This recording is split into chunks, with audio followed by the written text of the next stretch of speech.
Final scene here of Act 4, and we get the big reveal of Friar Lawrence's plan and seeing everybody's reaction to Juliet being, air quotations, dead. So the nurse enters into Juliet's room. She's come to get her for the wedding. It's time for her to get up. And she says, "Mistress, what mistress, Juliet? Fast I warned her, she. Why, lamb, why, lady, fie, you slug a bed. Why, love, I say, madame, sweetheart. Why, bride, what? Not a word? You take your pennyworths now?" So she's trying to get Juliet up. She's calling her a slug in the bed. She's saying that she's lazy, that she's a bum, and that she needs to get up. She's like, "Oh, now you're gonna be quiet. Now you're gonna take your rest." She says, "Sleep a week after tomorrow night. I warrant the county Paris hath set up his rest that you shall rest but little." So basically saying that they're going to be up all night.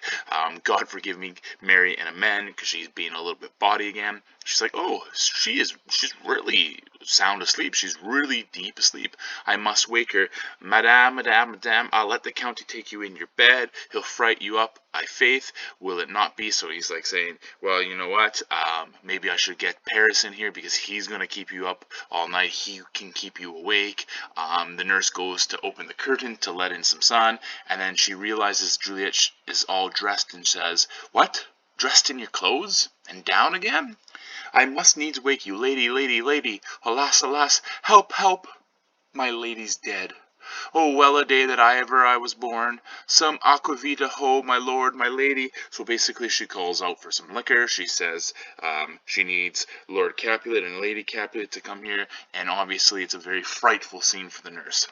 So Lady Capulet enters and says, "What noise is here?" The nurse says, "Oh, what a terrible day." Lady Capulet says, "What's the matter?" And the nurse says, "Look, look, oh heavy day." And Lady Capulet breaks down and says, "Oh me, oh me, my child, my only life, revive, look up, or I will die with thee. Help, help, call help." So Lord Capulet enters now. And he's like, "Okay, shame on you guys, we need to bring Juliet forth, we need to get her here, Paris is here, he's ready for the wedding, we need to get things on the road, okay, the show on the road." And the nurse says, "She's dead, deceased, she's dead, alack the day, curse the day." Lady Capulet repeats this, saying, "She's dead, the day is cursed, she's dead, she's dead, she's dead." And then he's like, "What? Let me see her." And he's like, "Oh, alas, she's cold, her blood is settled, and her joints are stiff. Life and these lips have long been separated. She's dead, she's lost. She is the sweetest flower, done in by an untimely frost. It got cold too quickly for this young little flower." And nurse says once again, "Curses." Lady Capulet says, "This is the worst day ever." Capulet says, "Death that hath taken her hence to make me wail, ties up my tongue and will not let me speak." So basically death, which makes me cry and cry and cry. It is now tongue-tied me. I can't say anything. Friar Lawrence enters. Paris enters. And then a bunch of musicians who would be playing in Paris for the wedding also enter. And Friar Lawrence says, "Come, is the bride ready to go to church?" And Capulet says, "Ready. She is ready to go to church, but never to return." So she's ready to go to church to be buried, is what he's saying. "O son," he turns to Paris, "the night before thy wedding day hath death lain with the wife. There she lies, flower as she was, deflowered by him." So basically saying that death is now Juliet's husband. And he continues by saying, "Death is my son-in-law, death is my heir. My daughter he hath wedded, I will die and leave him all. Life living, all is death's." So everything now belongs to death. Paris says, have I thought long to see this morning's face, and doth it give me such a sight as this?" So he's saying, "I've barely been awake, I've only been up a little bit today, and this is the first thing I have to see."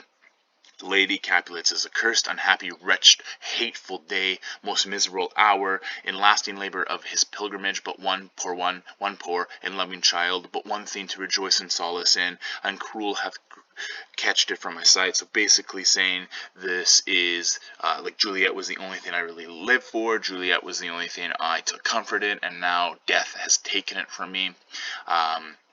The nurse, you can see a lot of repetitive words here. Everybody's kind of freaking out, right? Oh, woeful day, woeful day, woeful day, beguiled, divorce, wronged, despised, distressed. So they're all here just saying how terrible this is. They are reacting appropriately. It seems here that Paris is really like his love is legitimate for Juliet.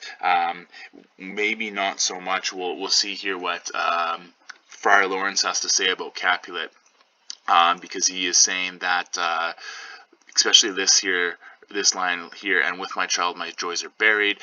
So basically, Capulet has tried very hard to set up Juliet, obviously with Paris, someone like Paris, to get her a little bit of a social higher standing in life, and now they're all kind of freaking out that she's dead. Friar Lawrence says, peace, hope, or shame, confusion's cure, life's not in these confusions. Heaven and yourself had part in this fair maid. Now heaven hath all, and all the better is it for this maid. So, again, Friar Lawrence references the troubled times that Capulet and Lady Capulet had having Juliet. Remember when Lord Capulet says, get out of my house, I never want to see you again, you're banned, this blessing is now my curse. That was also a reference to them having trouble having kids. So Friar Lawrence says, basically, heaven helped you have this child. Now heaven has taken her, and she is in a better place. Your part in her you cannot keep from death, so everybody dies eventually. But heaven keeps his part in eternal life. The most you sought was her promotion. So there's the line with Friar Lawrence kind of chiding Capulet, saying, you know what?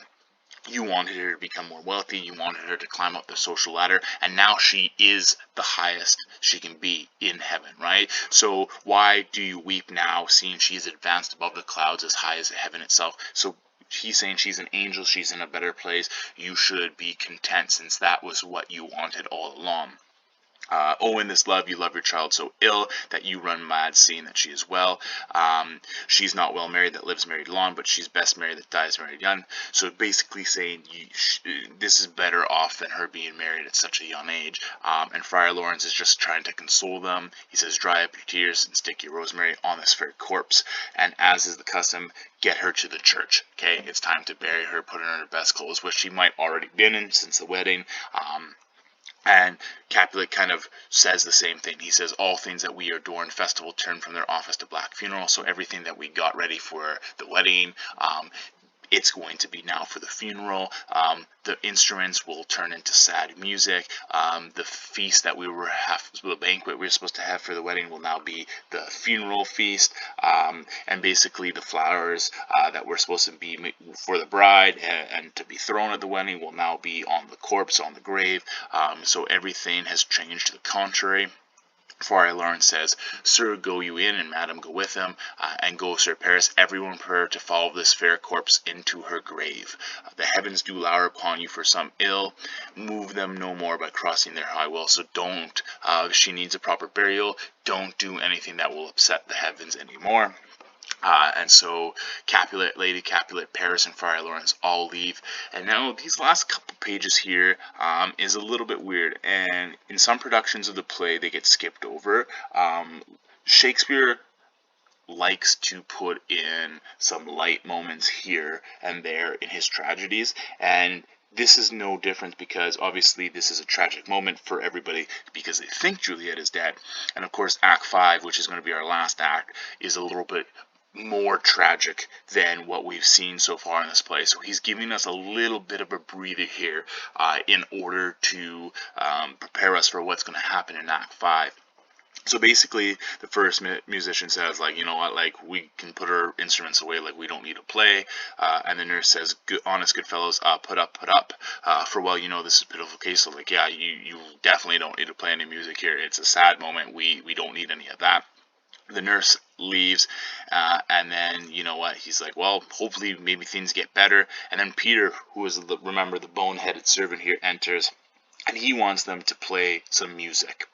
And the musician's like, okay, like, why Heartsease? Why this song? And then he says, you know what, like, it's a sad song, but it's kind of cheerful and upbeat as well. So, like, I need I want you to play it so like you can make me feel better. And the first musician says like, no, like this is definitely not the time to play now. And Peter says like, you're not going to play, you will not then. No, I will give it to you soundly then. He's like, oh, like what will you give us? No money, on my faith, but the gleek I will give you the minstrel. So basically like I'm going to do something cruel to you. And then he's like, well then I'll call you like a creature, right? So they're having a little bit of back and forth now because Peter's come in and he's insulting now the musicians. And then he says, I'm going to chase you around with this knife. And they make some music puns in here. The second musician says, put up your dagger and put out your wits. It's like, stop joking. Like, this is a serious moment. There's no need for your attitude right now.